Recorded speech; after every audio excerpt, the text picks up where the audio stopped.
నెల్లూరులోని పరేడ్ గ్రౌండ్లో పోలీసు అమరవీరుల సంస్మరణ దినోత్సవం జరిగింది. విధి నిర్వహణలో ఉంటూ ప్రమాదవశాత్తు మృతి చెందిన పోలీసులకు కలెక్టర్ హిమాన్షు, ఎస్పీ అజిత వేజండ్ల, అమరవీరుల కుటుంబ సభ్యులు పోలీసు కవాత్తో ఘన నివాళులు అర్పించారు. అనంతరం వారి కుటుంబాలకు ప్రభుత్వం తరఫున చెక్కులు అందించారు. పోలీసు అమరవీరుల కుటుంబాలకు యావత్తు భారతదేశం తోడుగా ఉందని కలెక్టర్ హిమాన్షు శుక్లా అన్నారు.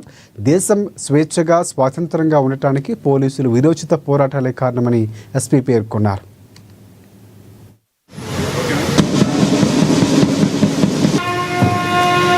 1959లో లద్దాఖ్లోని హాట్ స్ప్రింగ్స్ వద్ద చైనా దాడిలో విరోచితంగా పోరాడి 10 మంది పోలీస్ జవాన్లు ప్రాణాలు కోల్పోయారు.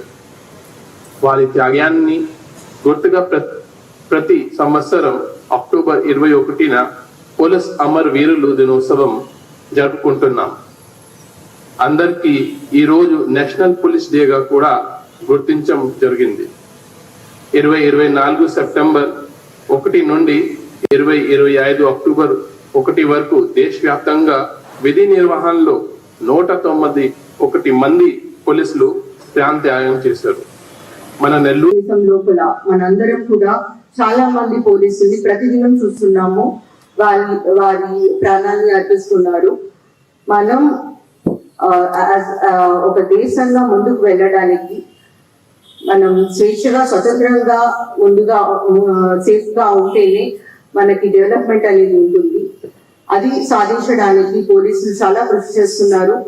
అండ్ అలానే విధి నిర్వహణలో కొంతమంది వారి ప్రాణాలు పోతున్నాయి. సో వాళ్ళందరికీ ఆస్తుని నివాళులు ఇచ్చుకుంటూ ఈరోజు మనం ఎప్పటికీ టెర్రరిజం కి, కమ్యూనలిజం కి, ఎక్స్ట్రీమిజం కి